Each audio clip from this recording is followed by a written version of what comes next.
સુરતમાં મહારાષ્ટ્રના જલસા બાર એન્ડ રેસ્ટોરન્ટ પ્રોજેક્ટમાં ભાગીદારીના નામે કરોડોની છેતરપિંડીનો મોટો કેસ સામે આવ્યો છે।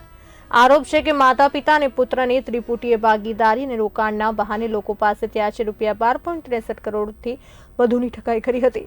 મહારાષ્ટ્રના નંદુરબારમાં રિઝોર્ટ અને બાર પ્રોજેક્ટના નામે રોકાણ કરાવી બાદમાં વળતર આપવાનું બંધ કરી દીધું તેમજ ભાગીદારોનો પ્રવેશ પણ રોકી દેવામાં આવ્યો હતો।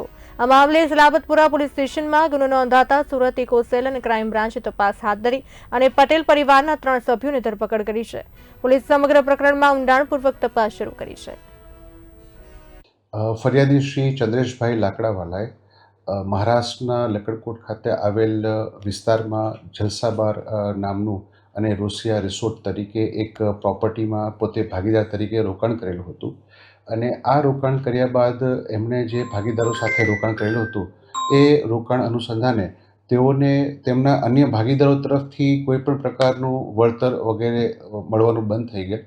આ અનુસંધાને તેઓએ એમના ભાગીદારો સાથે વાતચીત કરી અને જે કંઈ પોતાના રોકાણ મુજબનું વળતર હોય, પ્રોફિટ હોય એ આપવા માટે તેઓએ જણાવેલ, પરંતુ તેમના અન્ય ભાગીદારોએ આ પ્રકારે કોઈપણ પ્રકારનો એમને રિસ્પોન્સ નહીં આપેલો અને કોઈપણ પ્રકારનું નફામાં તેમને વળતર નહીં આપતા તેઓએ અત્રે ઇકોસેલમાં ફરિયાદ કરેલી હતી।